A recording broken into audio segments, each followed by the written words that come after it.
Acharya Shankara said in Updesh Sahasri Prose 100-101, Nanu Pramatri Visya Avgati Anutpatto Anavgat eva pramata syat iti chet. Disciple said, but the knower remains unknown if there is no knowledge which has for its object the knower.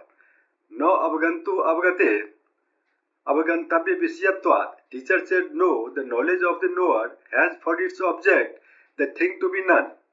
Avgantri visyatve cho anavastha purvat syat. If it has for its object the knower, there arises a regressus ad infinitum as before. Avgatisya atmani kutastha nitya atma jyoti anita anapekshay siddha agni adityadi usna prakasvat iti purve prasaditam. It has already been shown that, like the heat and light of the sun, fire and other things, the knowledge which is changeless, eternal and self-effulgent has an existence in the self entirely independent of everything else. Avgate chaitanya atma jyotisa swa atmani anitvatte atmana swarthatanupapatti karya karan sanghadvat sanghatvat pararth dosatvam cha avocham.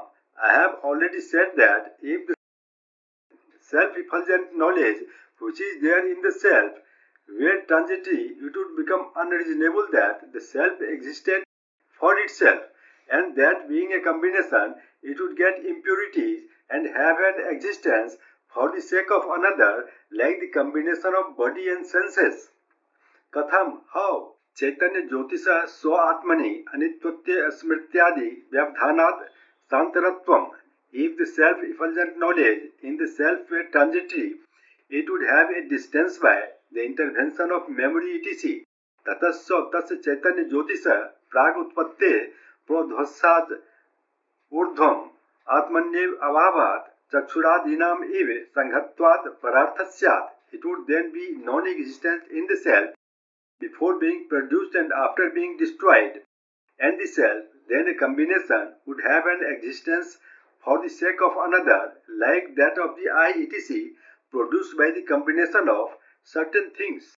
Yada cha tat utpannam atmani vidyate, no tada atmana swarthatvam. The self would have no independent existence if this knowledge were produced before it was in it. तद भावा भाव अपेक्षा ही आत्मना आत्मनो स्वार्थत्वात् परार्थत्वात् सिद्धि. For it is only on account of the absence or presence of the state of being combined that the self is known to exist for itself and the non-self for another. तस्मात् आत्मना अन्य निरपेक्षमेव नित्य चैतन्य ज्योतिष्ठुम सिद्धिम. It is therefore established that the self is of the nature of eternal and self-effulgent knowledge.